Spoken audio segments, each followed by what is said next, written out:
Doon naman sa mga tao na naniniwala sa kabutihan ng pagkatao ni Kuya Ruel. Mensahe ko sa inyo,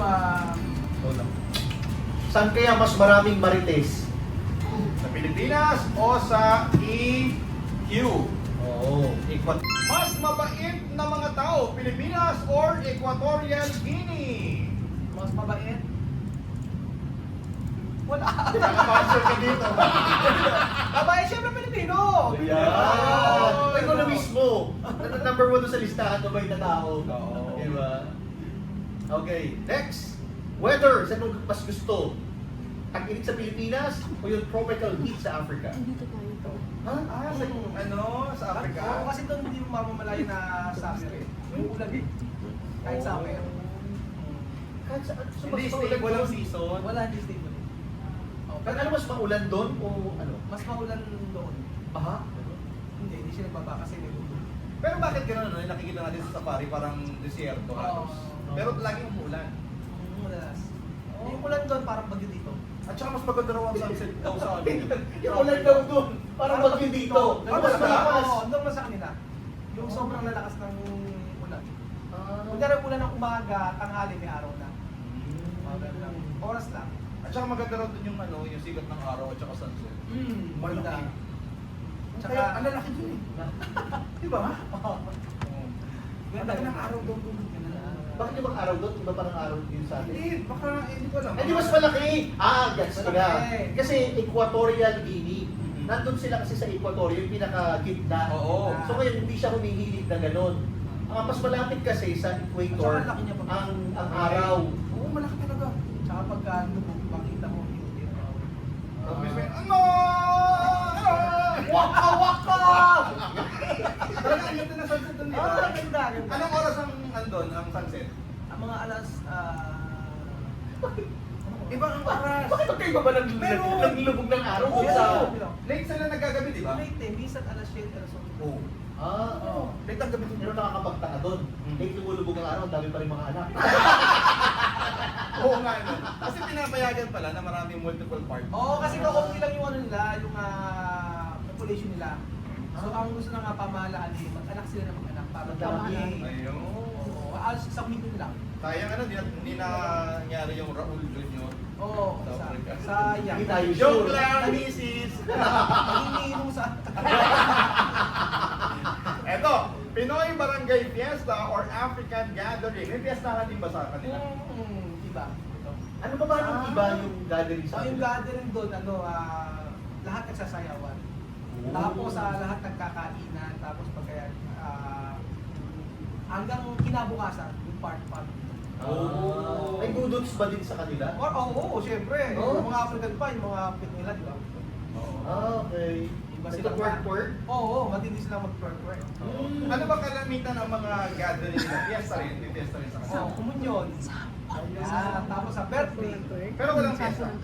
meron, kasi May Catholic. Spanish yun eh. Fiesta. Spanish Oo. ko din eh. Parang Anong colony. tawag nila sa fiesta nila? Fiesta. Fiesta rin kasi. Fiesta Spanish rin, yun. oo. Oo. Yes, fiesta. Ay, ako. Hindi kami naniniwala na mahilig Dapat mag... may Ikaw ba isang yung na-influensyahan ng mga African? Parang na paano ba magbudots doon sa Africa? Ay, magaling sila doon. Ay, hindi kami- Siyempre, kaya ni Papa doon. Magaling doon sila. Nanonood ka, di ba? Kasi si Chamame po magaling. Sampol. Sampol. Sampol. Usually, yung mga ano nila, yung Yeah. kadalasan yung puti lagi natin nila. Yun. Ganyan sila. Oo. Kahit sa oras, ganyan sila. Ganun lang ganun. Walang hanggang ngayon si Chamame ginagawa yun sa hindi ba sa akin? Hindi ko natanong. Hindi, ano yung part of parang festivity, di ba? Tsaka Oo. culture. Part of culture. Mga papa din daw. Mga papa din daw. Mga papa din? Apo. Ay, Nagugulong naku. sa kami. Yung ganyan. Wala akong point, naubos na. Next. Mas masarap magluto. Nasa magluto. Mas na-appreciate. Kasi sinasabi niya na yung kanina. Mas masarap yung sa panlasa niya. Panlasa ko. Anong pinakamasarap na luto nila doon? Pambota, African food. Pambota. Oo. Pinagalo-halo siyang paan ng manok. Baboy. Kaya pala pambota eh. Pag-joke talaga ako doon. Ang boka, oo. Tapos meron siyang spices. Tapos meron siyang na palmiste. Yung prutas siya na didikdikin mo magiging parang prutas siya. Magiging parang sauce siya. Napaka-natural. Pagka natipa mo yun, parang hahanap ka natin. Same ng taste ng ano natin. Parang mga mechado. Yung bang manok doon, malalaki? Parehas lang. Parehas lang. Native, di ba? Native. Native. Pinagluluto ka ba nito sa mami Yung dito? sa Pasko. Pangbotan. Tsaka yung may okra sila niluluto. Ay, oo, madalas. Mas maraming marites. Ginagad-gad nila yun. Okra sauce. Tsaka may yema din sila. Oh, may iba din sila. Totoo. Version ng yema. Maganda. Yema. Anong tawag nila sa yema nila? Kalimutan ko na. Basta Yema, Gusto nila medyo slimy. Kasi okra, pag hindi naman Pilipino, ano okra, slimy. pero hindi siya ganun. Pag sila nagluto. Eh? Meron silang technique na ginagawa na hindi ko maunawaan. Pagka kinain mo siya, hindi siya malagsit. Ayan. Saan daw mas mabilis ang Wi-Fi? Pilipinas. Walang wifi. Nagreklamo pa tayo, mas mabilis pala tayo dito. Paano ka nag-upload? Company meron. Pero yung mga ordinaryong mga bahayan, Wala. wala. Kasi mahal. Tapos, kung gusto nila makiki-wifi, merong isang lugar na lahat ng African na nagpupunta-punta ron para mag-wifi na. Kasi nila Public wifi. Kasi sobrang mahal ng wifi. Parang nasa 15,000 to 20,000 pesos. 1 month. Sa Ikuko ba, uso pa rin ba yung walang sapatos? Walang tsinelas? Sa Ikuko? Tingin ko hindi na. May mga tsinelas. Meron na tsinelas. Kasi nung dumating ako doon, tinuturo ko sa amin na kailangan ng ganyan. Pero may mga hindi nagtsinelas. Oo. Kasi gusto ko gawing negosyo doon eh. Magtinda ako ng tsinelas. Hindi ako tinatanong. Pero mga nakadamit naman yung mga tao doon. Yes. Pero totoo ba yung mga napapanood natin sa TV na sa mga Ano? mga rural areas eh meron pa rin mga hindi nakasaplot ang pangtaas? Sa lugar nila, hindi. Nakadamit. Oo. Pero siguro mayroong mga kwan doon, yung mga clan, yung mga probinsya, mas Oo. tagong Meron lugar. pa rin. Meron pa rin. Na mga nakatala sa lugar talaga. I see. Ito. Mas maganda ang babae. Ang mga kababaihan. Pilipinas or parang gera ka dyan. Nakakatakot yung mga Gera. baliktad. Ayaw ko ng gera. Mas magandang babae, ganito eh. Ganyan eh. Pareho. Alam mo kung bakit? Paano? Nang unang pagpunta mo doon, hindi ka magaganda sa akin.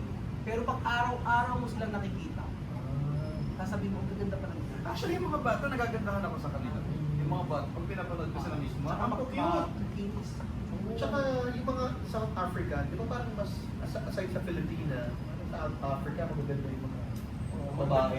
Magaganda ang putis. Meron na pulis nila. At saka, Pantay na pantay talaga. hindi sila maggamit ng mga puro natural yung gamit. Ah, Na nakilala ko nga sila yung sabi nila papaya daw na papaya. Talaga? Tapos yung panlinis nila ng ngipin na buhangin. Lahat natural. Panglagay nila sa kilikili nila, lemon. Ayaw nila ng may chemical. O kaya sa mga bashers, pinapangarap di ba pabalikin yung mga bata doon? O yan ang babalikan nilang buhay. Ay. all natural. Kung natural. Eh kaso naman, Diyos ko naman sa panahon ngayon, Parang- buhangin pang tututbrush mo. Tsaka parang sinaunang panahon. Oo. Ganun. Oh, ito. Saan kaya mas maraming marites? Sa Pilipinas o sa EQ? Oo. Equatorial Guinea. Parehas. Oo. Yung mga kapitbahay ni Chamamay. Kapag Mga chismosa chismosa, oo. Nagsusuguran ka. Oh? Oo, nagsusuguran pa sila pagka mali yung kwento. Talaga? Oo. Ilang beses na sumusugod si Chamame dahil kinikismis ako ng mga kapitbahay. Nasa mga old vlogs yun, di ba? Oo, nasa Ayan. Next. Mas pogi daw ang mga kalalakihan. dalawa. Alam mo, naniniwala ako dyan. Kasi na-inlove sa'yo si Chamamay. Oo. Ako na naman. Iba ang aura eh. 2 hours na tayo. Oo. Pilipinas. 2 hours na. Ayan. Grabe. Thank you na tayo. O kayo na yung humusga. Ayan, Sa sa lahat natin ng interview. Oo, sa lahat ng mga aligaw-ngaw, sa lahat ng mga pumupukol, Mhm. at mga nanunumbat, di ba? Kilala niyo ba ang tao na pinatutungkulan nyo. Oo, na-meet niyo ba siya kahit isang beses bago kayo magsalita? O, di ba? O kakapiranggot lamang ang pagkakilala nyo sa tao para husgahan nyo ang kanyang buong pagkatao. At dahil dyan, meron kaming ihahandog kay Kuya Raul, isang plaque Ang pagkilala. na ihahampas mo sa mga bashers mo. Ang ating Tama ba si Benjun? Ihahampas nyo to sa mga bashers nyo, ha?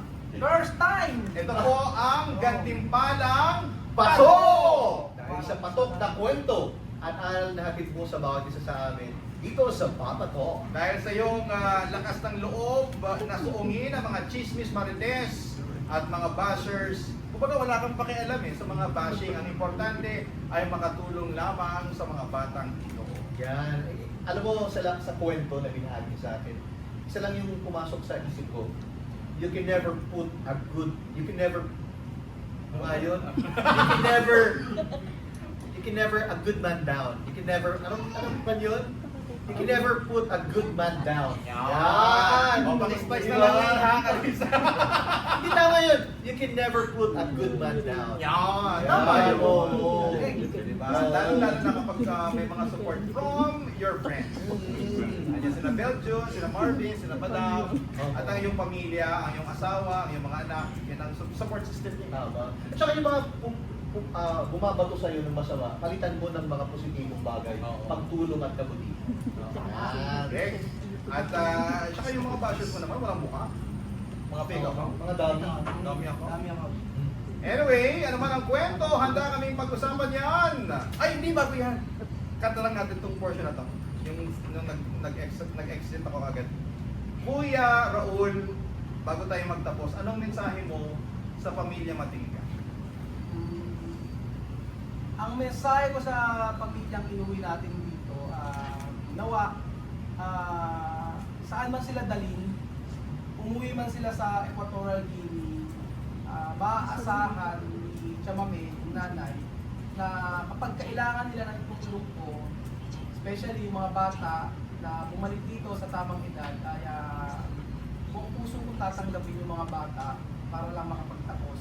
At pangako ko sa mga Pilipinian na lahat ng mga batang ito, maging pagkakataon na 18 years old na sila, tatanggapin ko, pag-aaralin ko pa rin. Dahil yung pagmamahal na ibinigay sa akin ng pamilyang ito, ay never ko makakalimutan. So, ganun din ang gagawin ko sa kanila, kahit anong mangyayari. Anong mensahe mo sa mga bashers? Bashers, siguro sa ngayon, tulog ang puso ko kasi uuwi na ang pamilya nga minahal natin o minahal namin. Pero tatandaan nyo na magpapatuloy si Kuya Raul sa pagtulong, hindi man sa pamilya Matingga, pero sa mga Pilipinong nangangailangan. At walang makakatinag sa gagawin ko dahil ang puso ko ay nandito pagtulong. Doon naman sa mga taong naniniwala sa kabutihan ng puso mo. Sa mga naniniwala sa... Kuya Raul, sandali lang. Sorry. Doon naman sa mga tao na naniniwala sa kabutihan ng pagkatao ni Kuya Ruel. Mensahe ko sa inyo, maraming salamat dahil mula sa Equatorial Guinea, umuwi kami dito sa Pilipinas, patuloy kayong sumusuporta at nagmamahal sa akin. Hindi ko ba kayo isa-isahin, pero salamat sa Diyos dahil maraming tatanggol sa akin, maraming nagmamahal sa akin. At yun ay sapat na para magpatuloy si Kuya Raul. Sa mga kaibigan at pamilya. Sa mga kaibigan, pamilya ko, maraming salamat dahil sa lahat ng ginagawa ko, nakasuporta kayo. Kahit na madalas ay hindi naging okay yung mga desisyon ko sa buhay, lagi kayo nasa likod ko, lagi kayong nagmamahal sa akin at patuloy niyo akong minamahal. Ano man yung kakulangan at mga desisyon na ginagawa ko sa buhay. Okay, pag itong mga African family ng Matingga ay umalis na, ano na ang mangyayari kay Kuya Raul? Ano yung aabangan sa iyo sa vlog mo? Sa pag-alis ng Matingga family, syempre, aabangan niyo yung papaano tayo tumulong sa mga katutubay natin. Kung papaano natin babaguhin ang kanilang buhay at papaano natin na bibigyan ng kaginawahan yung mga Pilipino naman na dapat natin at serve nila na tulungan. Saka walang representation kasi ang mga IP. Kahit sa mga party list, walang kung ipilit na magkaroon ng representation ng mga IP. Kasi kung konti lang naman, yung iba nga hindi naboto dyan. Diba? So anyways, ayan, susuportahan ka namin sa iyong bagong journey, sa iyong pagbablog. At saka hindi lang yung mga IP, yung family mo din, mga friends, di ba? Nag-vlog din kayo. Para mag-vlog kayo. Tsaka huwag kang panghihina ng loob. Basta alam mo na maganda yung objective mo na pagtulong, tuloy-tuloy lang. Hindi yung mga bashers, yung mga kapigil sa'yo para sa kabutihan ng loob. Mabuhay ka. Salamat po. Ano man ang kwento, handa kaming pag-usapan niya. Para updated po kayo sa latest happening, i-follow nyo po ang Spotify ng Papatok. At syempre, don't forget ang social media ng Papatok. Once again, ako po ang inyong lingkod. Ako po si Papa Mark. Papadudod here till our next kwentuhan. Mga kapatok, let's talk what's patok dito sa Papatok Season 3 powered by Bigo Plus! Cut. Good. Thank you so much, everyone! Salamat po. Madam! Stay lang po dyan. Picture muna. Picture po, tapos may shoot lang pong hype video.